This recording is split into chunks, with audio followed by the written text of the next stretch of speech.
Hi guys! Welcome back my YouTube channel. Good morning po sa inyo lahat. This is the part 2. Okay guys, I prepared the simple breakfast, no? My simple breakfast. So we have a fried rice with garlic and onion leaves and fried egg and the bean sprout lumpia. Okay? So, and vinegar with garlic and onion. And this one guys, this is my simple tea na natuklasan ko po kahapon. Ito yung naalala nyo, yung roots ng sprout, yung bean sprout na siniparate ko po, na sinabi ko po sa inyo na gagawin nating fertilizer. Hinugasan ko yon at pinakuluan ko. After ko lutuin, saka ko siya tatapon doon sa planting ko in outdoor, no, in area of the tomato, because napakagandang fertilizer din po yun. Ayan. And then, i-discuss ko po sa inyo, give me a time of 10 to 15 minutes habang kumakain po tayo. So, we can discuss guys kung this is my day in my life. So, since magkwentuhan lang po tayo habang kumakain po, ayan guys. So, ito po. So, actually guys, the time here is around 3:52. I'm cooking, I start 3:30. I'm done of sa pag-i-edit ko is nasa 3 o'clock. So, every day from starting Ramadan is I'm not sleeping at night, no? And I'm eating early in the morning, no? Around 3:30 or 4 o'clock, ganyan. And also, I make the diet, guys. Ayan. So, this is the half rice only, guys. Ayan. And then, my routine is daytime, no, I sleep at least 5 hours from 11 or 10 like that, or 9 a.m., 10 or 11. I wake up around 2 o'clock, 3 o'clock. Sometimes I wake up 5 o'clock or 6 o'clock pag napasarap ang tulog mo. Ayan. Hindi lang po ako nakakatulog pag maraming iniisip. This is last few days ago. Yan ang pag-uusapan natin habang kumakain po tayo. So, ang ano ko lang guys is, pasensya na kayo sa aking vlogs kasi medyo cellphone lang ang gamit ko guys. Medyo magulo at wala pa akong cameraman na mag-handle. Starting beginners lang po tayo. So, ayan.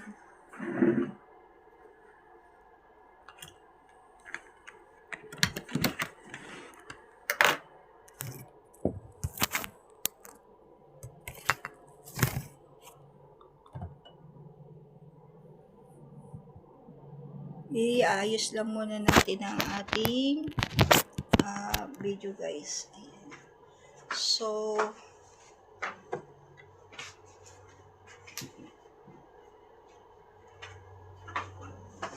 and guys, let's eat guys.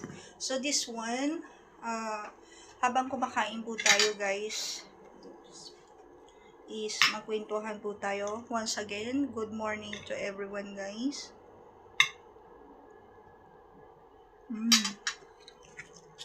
Tikman po natin itong sprout lumpia.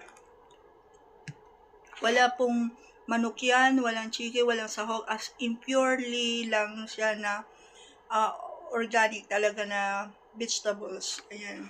Yung leaves, onion, nilagyan ko siya, garlic, mga leaves, mga leafy. Talagang, yun lang ang hinalo ko po guys.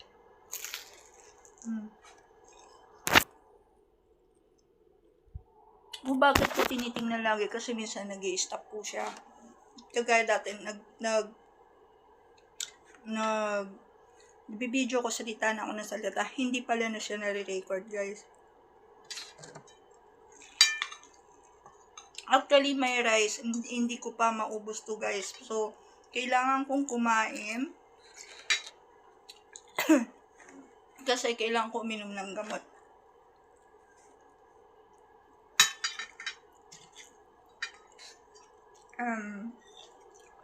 Ang egg, lagi ako 1 piece of egg, either boiled or fried egg. Ayan.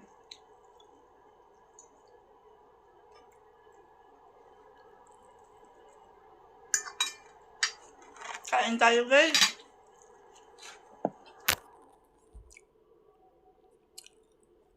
Ayan guys. The time here is 3:58 in the morning.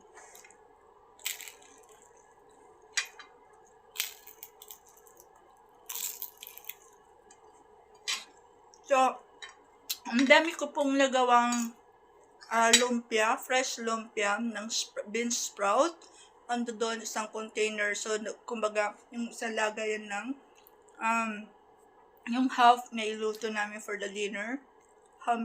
This is pang third na kain po namin kasi kumain po din dito si Sir Robert last night.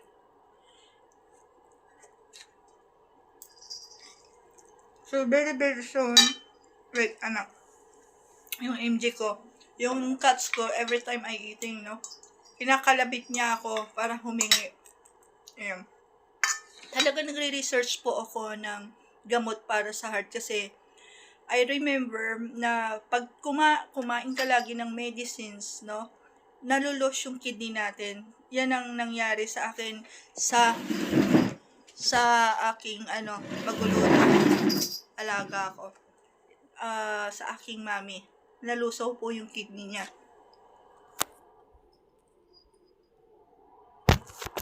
Bumigay ang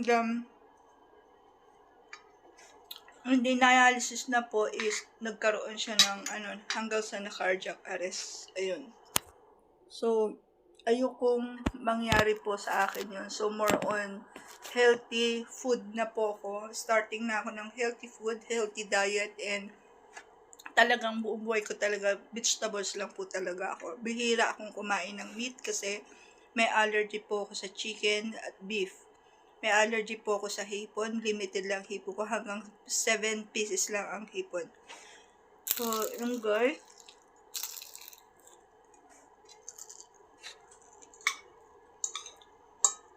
Alam ko po na marami pang mas magagaling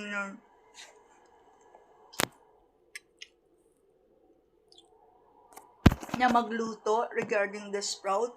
So, ang sa akin kasi guys is nasa loob lang ako ng bahay kung anong mayroon lang na mailuto at contented lang po tayo, no? Kaya, gumawa ako ng parahan how to make a busy myself guys na pagkakaabalahan ko. So, nai-enjoy ko naman po ang YouTube, ang pagbablog. Sana noon ko pa ito ginawa. So, nasasayahan ako sa ginagawa ko. Masaya ako sa ginagawa ko. But the problem is, ito na. Okay, guys. So, hindi po ako makatulog every night kasi because of my anemia, my blood. So, kailangan kong i-help ang health ko. Kailangan tulungan natin ang ating health para, ayan, magulo si MC. Is ano bang tawag dito? Para matulungan ang ating resistensya, ang ating dugo. Ayan. So, more on vegetables lang po talaga ako. More on protein. Ayan, nung nakaraan, ang kinain ko lang 2 pieces of boiled egg or 2 pieces of potato, guys. Boiled potato. Ayan.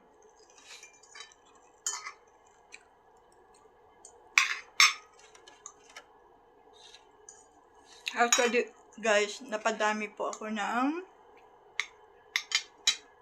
rice. Wala pang 1 cup of rice ito, guys. Nasa half. So, unti-unti ko pong na-adjust ang aking sarili, guys. Pagda-diet. Huwag natin biglain. Ang pagda-diet kasi, guys, is hindi po totoo na nakakataba ang rice. No? Correct me if I'm wrong, guys. Kasi ang rice is fiber. Kumbaga, nasa sa atin kung paano natin dadalhin ang ating sarili. Ang mga nakakataba is mga junk foods, soft drinks, liquor, ayan. Yung mga undisciplined sa self natin. Hindi rin po totoo na nakakapayat ang puyat, no? Lalo lang siyang nakakataba kasi, alam nyo guys, tulog ka sa araw, maghapon, pagkakain mo sa araw, tulog ka, dun, tumataba, hindi na burn yung mga kinakain po natin. At dapat, at age of 40 to 50, kailangan maka 5 hours. But in the kids, is 8 hours in a day, no? Ganun din ang pag-inom ng tubig. So, kailangan po natin i-adjust ang ating sarili. So, at age of 40 to 50 up, we can discipline ourselves, to help our health, no? Kasi diyan nag-i-start na ang ating paghina ng mga joints, mga buto-buto, which is proven at naramdaman ko na rin. Ayan. So, yung mga joints, yung may back, may lower back, lahat ng mga joints ko. Kaya, pag naumpisahan ko umupo, masakit na po yung lower back ko. Hirap na po akong tumayo. Pag naumpisahan ko namang tumayo, gusto ko kilos na ako ng kilos. Pag upo ko naman, nararamdaman ko yung tuhod ko, yung mga lahat ng joints ko, back ko, more on back ang aking sakit. Kasi affected doon sa anemia, yung sa blood, mababa ang hemoglobin. Kasi ang dugo pala natin, as per of my doctor explanation, is yan na ang nagbibigay ng dapat fair yung white blood sa red blood. So, ang mababa sa akin is white blood cells. Ayan guys. Kasi may mga nagtatanong sa akin sa messages, sa messenger sa Facebook na bed rest ako, anong sakit ko, ba't ako ng medicine, bakit diet, ganito, ganyan. Ang daming tanong. Oo nga naman, hindi nila maintindihan yung subject mo, yung content mo, kung hindi mo i-explain. That's why, naisipan ko po na mag-vlog ng konti na explain ko na ganito. So, more on, at tinitherapy ko ang aking sarili sa pamamagitan ng likha or make it busy yourself na kung ano ang dapat mong gawin kung nasa loob ka lang ng bahay. Hindi naman po pwede na lagi na lang tayo nagsa-cellphone, social media without benefits, no? Kailangan natin tulungan din ang ating sarili. Ayan guys. So, ayun. So, yun ang one na pinakatulong sa sarili ko. Hindi pwedeng gamot ka ng gamot and then hindi mo naman tutulong sa sarili mo. It's useless, guys. So, yun lang aking pinagdadaanan. But, yes, pag hindi naabutan po ang anemia, going to leukemia, that's the blood cancer, but wag naman sana.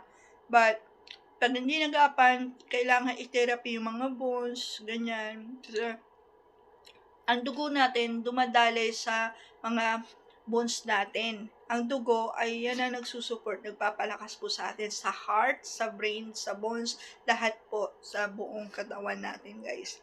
So, last few weeks ago, 3 weeks ago, talagang matatawag ko po talagang mild stroke yun kasi kanang bahagi ng body ko, upper body, no, from my shoulder, and talaga ang sakit ng bato ko sa bandang kanan lang.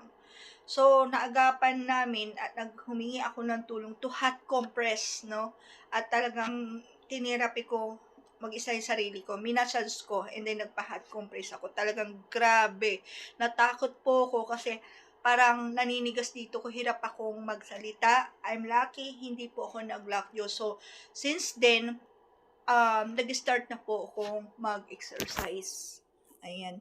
Hindi pala pwede guys yung tulog ka ng tulog maghapon na hindi mo ini-stretch yung katawan mo, hindi pwede yung nakahiga ka lang, alam mo yung kailangan mong igalaw din at kailangan maka 2,000 to 3,000 step yung walking step in a day. So, since na hindi ako lumalabas ng bahay, may therapy ako for the exercise sa ganitong dinadanas po natin, no? Ayan. Hindi ko po maubos, pero masamang magtira sa plate ng rice. So, kailangan nating ubusin, guys.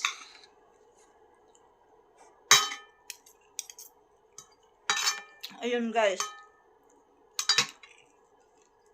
So, medyo mahaba-haba itong usapan na to kasi hindi ko talaga ako nagre-reply sa chatting ng mga followers at nagko-comment sila through Messenger kasi they have a big respect with me na ayaw nilang mag-comment sa YouTube kasi nga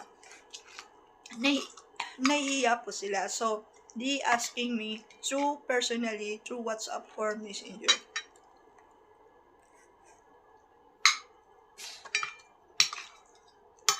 Let's proceed po natin ang after kong kumain. I-discuss ko po sa inyo ang aking kinakaharap ngayon na pumitik na naman ang anxiety, depression ko kasi actually guys, tinitherapy ko tong sarili ko since COVID until nawala si mami until now. Ito, starting again, hindi ka makatulog sa gabi. So,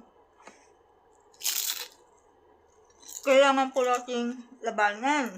Kaya kung nakikita nyo guys, yung mga vlogs ko, it's a very simple. That's my normal, no editing, no scripted. Dinidirect ko yung sarili ko na paano ko maging mabisi ang aking sarili guys. So, wala po akong maisip. I design my own plan dito sa loob ng bahay. No, kasi nag-aral lang naman po ako ng very simple interior design. Basic lang, training lang within 6 months here in Doha. So, naisip ko, kahit na wala akong materials, no, kahit wala akong pambili mga materials, kung anong mayroon lang, yun lang ang dapat na gawin, no guys, o planuhin. So, nagawing content. So, yun ang nangyayari, guys. Lalong hindi ako gusto kung kailan naman, guys, na gusto ko pong lumabas. Lalo na akong hindi makalabas ngayon sa nangyayari. Nangyayari sa ating buhay. Ngayon, starting po noong February 28, alam naman natin yan, balitang-balita na sa buong mundo, no? Sa buong ang ating news, no? So, papahapyawan ko lang po kayo ng very short lang kung as per of my side, no? And we have speech of freedom also. Yung mga nafe-feel natin or nararanasan po natin dito sa bansang to. Kasi limited lang po talaga. As in, nag-a-appear sa mga cellphone namin na bawal mag-post, bawal mag-talk, bawal lang ganyan sa subject na yan. Sa trahedya na yan. Yan. So, ang na-observe ko, no, guys, kita nyo naman po nung since sa Facebook ko, I'm taking care to all OFW kabayan, no. Talagang kung updated lang po yung iba sa Facebook, talagang tumutulong ako before sa mga OFW. Nung COVID ay stop. So, nung 2 days ago, very short story lang, no. I visit one of my kababayan, one of my friend. Talagang nandun sila lahat. I observed them in psychological, no, thinking natin, naobserbahan ko sila talagang natitrigger na sila, kumbaga natatakot sila sa nangyayari na trahedya dito ngayon. Kasi, yes, safe po kami at because very safe country itong bansang to, right?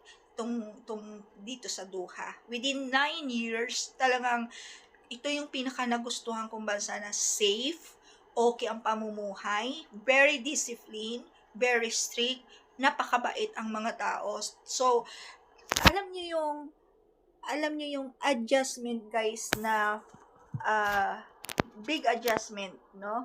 So, in my whole life, within 48 years old na ako, I'm surprised and I mean it na talagang na-shock din po ako talaga as in grabe. As in, grabe, hindi lang pwedeng i-post kasi ang video eh. Hindi pwedeng ipasa kasi namomonitor po. So, bawal po ang ating, bumagsak ang aking phone, ang ating pag-post, no? Pagre-repost, ayan. Ang may mga signature lang na magsalita. Kung okay lang sana yung license ko at certificate ko regarding doon sa OFW, kasi meron ako niyan, no, from the Philippines, is hindi ko na rin yun kasi hindi po ako nakauwi, no guys. So, yun nga, i-continuous po natin yung dinalaw ko. Grupo sila ng mga OFW na yung iba kadama, yung iba mga low level na mga OFW. Talagang may nakita ko may nag-prepare na for in case of emergency, which is true, yes. Talagang nag-prepare sila in case of emergency. Hindi nila alam kung saan sila susuot, pinaplano nila, ganyan, nag-prepare na sila. So, kita ko, parang, tapos puro message sa akin, Ma'am Miki, are you okay? Ganito, ganyan. Even the other nationalities. Talagang trigger na po lahat ng foreign country na OFW. You know why?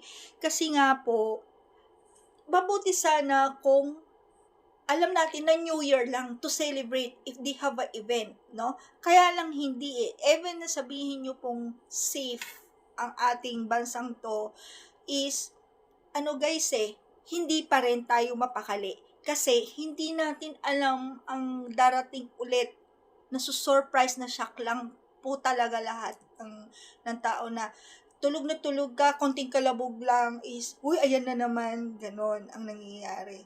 So, lahat po kami, lalo na ang mga napiktuan mga businesses, trigger na rin lahat, na hold on lahat ng mga projects, na hold on din lahat ng mga banks, lahat, hold lahat, bawal lumabas. So, syempre kaming mga OFW, hindi lang Pilipino, no? Lahat ng mga other nationalities, pag chine-check ko yung mga laborers, helpers, engineer, is puro mamiki.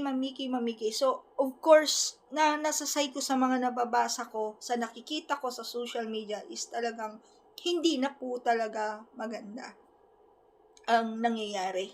Kasi, in a day, kung hindi sa umaga, kung hindi sa gabi, kagaya nung madaling araw dumating.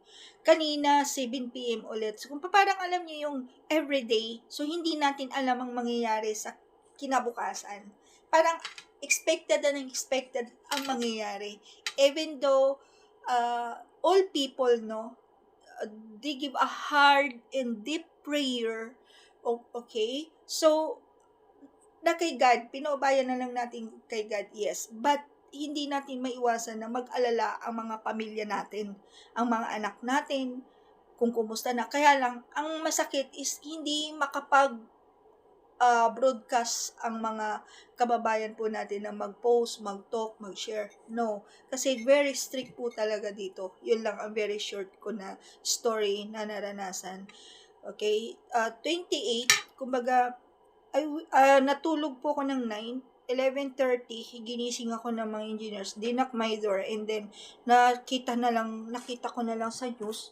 So, pinanood namin ni Sir Robert ang news, ang mga nangyayari. I'm very surprised talaga, na shock ako.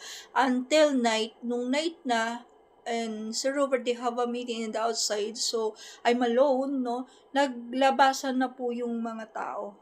Doon ko na-prove, ganun pala, nung nakita ko ng actual, yung feeling na, alam mo yun, yung feeling mo na parang babariling ka na is matutumba ka, parang yung trigger, yung nanginginig ako, na nagsisigawan yung mga tao. Alam niyo yung pag halimbawa nag-fireworks na New Year, sigawan because of excitement. Hindi, ngayon, sigawan because of the nervous, guys. Talagang hindi mo malaman kung babagsak yung mga particles, kung nagtatamaan.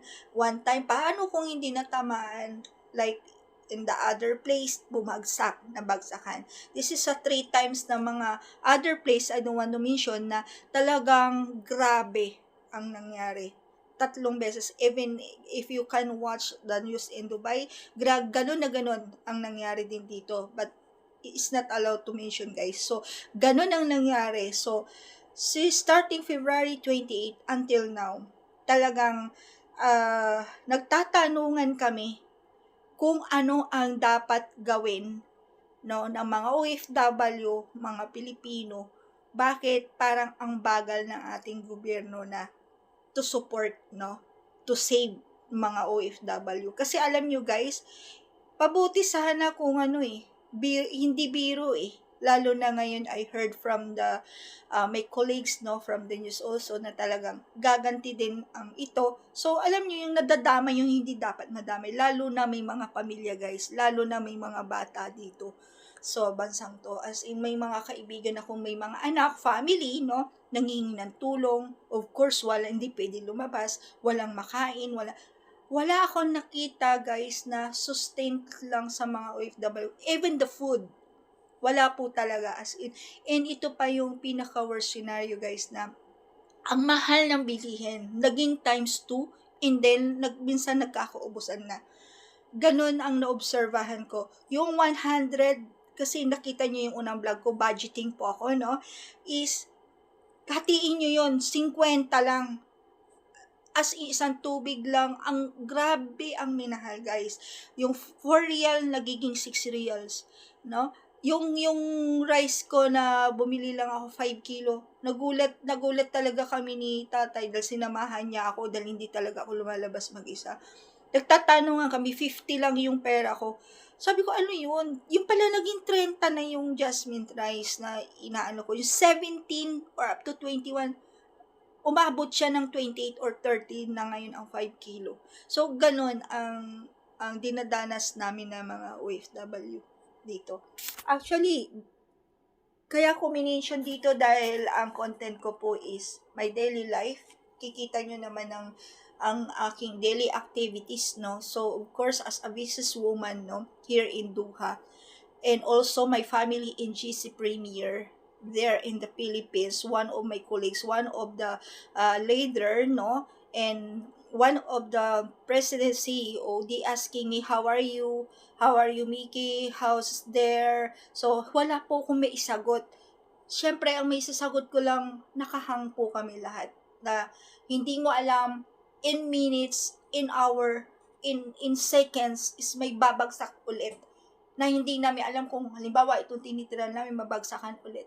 Yung ganon. So my question is, an exclamation, why our government is very slow? Yun lang. As we have a speech of freedom, guys. So yun ang nangyayari. Talagang naalala ko talaga kung pwede lang talaga akong manawagan kay ang aking idolo na si Madam Karen Davila. Grabe. Grabe, ma'am. As in, ang mga OFW dito trigger na. Hindi nila alam kung saan sila susuot, kung paano na pag nagkagera is talagang worst scenario, saan pupunta, yung mga ganon. Wala po dito shelter din na para sa safety shelter. Wala po talaga. Sa other countries, they have, no? So, yun ang nangyayari po talaga. Kaya yung iba, ma'am, ba't hindi ka na nag-update sa Facebook? Because, sa position ko, lalo na ang visa ko po dito is government employee, hindi ako pwedeng magbigay na lang, mag-post, magbigay ng mga update. No, hindi, bawal po talaga. So, sa side ko, we have a speech of freedom. Ito yung nangyayari. Ito yung nararamdaman po natin. Hindi talaga ako makatulog sa gabi. Isa na po ko niyan. Noong 28, continuous ko yung kwento ko. February 28, I wake up 11:30 kasi pagbagsak ng unang nagising ako sa kalabog ng wall, no? At may dito sa ulunan ko. Akala ko yung mga bata lang kasi minsan pag binubukas yung pintuan is kumakalabog. Tapos may parang sunog. Akala ko, kumbaga fire lang, yung bumbero lang. Ini-ignore ko.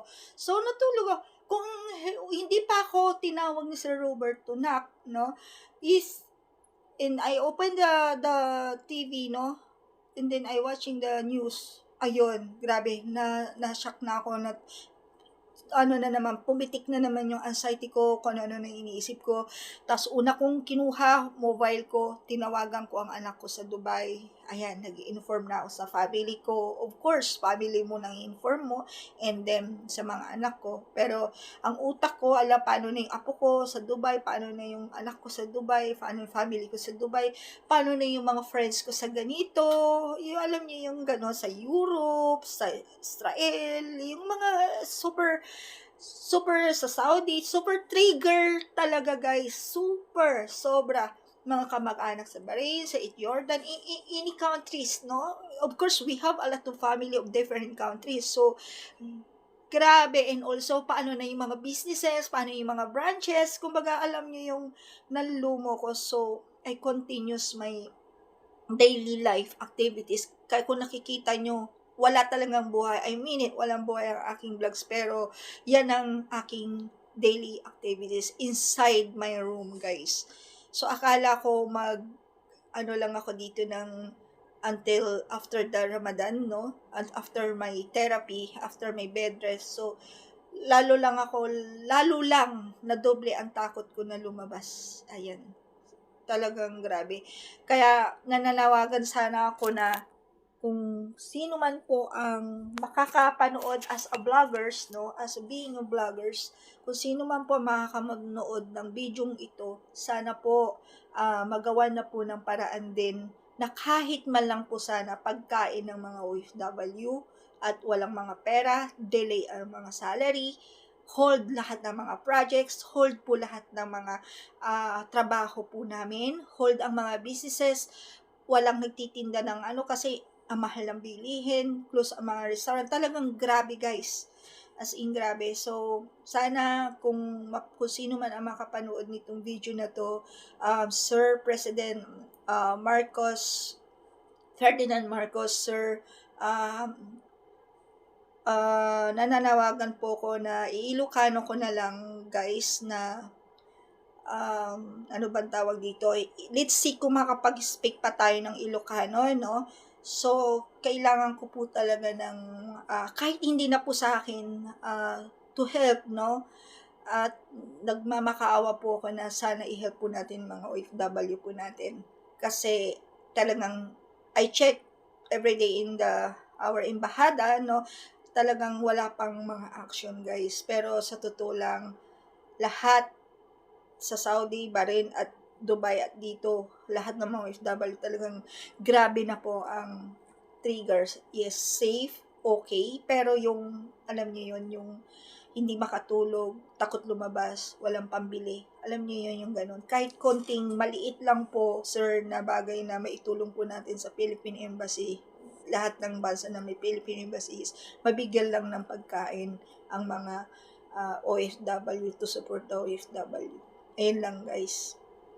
So, maraming salamat po Sir Ferdinand, President Marcos. So, sana matulungan nyo po ang mga OFW po. Ayan guys. Ferdinand Marcos. Ayan. So, sana ma'am, sir, i-ano na po natin at makipag-coordinate na lang sana tayo dito sa bansang to, sir. Ayan, hindi sa pinapangunahan ko po kayo, dinidiscuss ko lang po ang aking kagaya ko na naranasan po dito. Talagang nakaka-trigger din po, hindi mo alam kung anong gagawin mo, na yung 100 pagkakasyahin mo pa, na paano na pag hindi ka nakakuha ng another 100, paano ka nakakain, paano na yung kung nagtuloy-tuloy pa yung ganito, yung ganun, at wala pang update. Ayan guys, different po kasi ang news, different po kasi sa actual guys, as in grabe. Ayan, yung mga, may mapapakita ko sa inyo, prove it ko yan na may nagmi-message, wala nang makain, baka may mahiraman, baka ganyan, mayroon po, maraming, may mga anak pa. So, yan lang guys. So, thank you for watching guys. Please comment down below, like and share, and please bell the notification guys. Ayan, naiiyak na ako kasi nag-start na naman, kumakabuglo naman yung dibdib ko. Ayan guys, maraming salamat po sa panonood nyo sa aking simpleng vlogs lang po. So, ayan, at God bless you all po. Salamat po sa lahat ng mga nagpe-pray po sa amin na kagaya naming mga OFW. Ayan, maraming salamat po. Thank you so much guys. Thank you. Bye. God bless. Love you guys.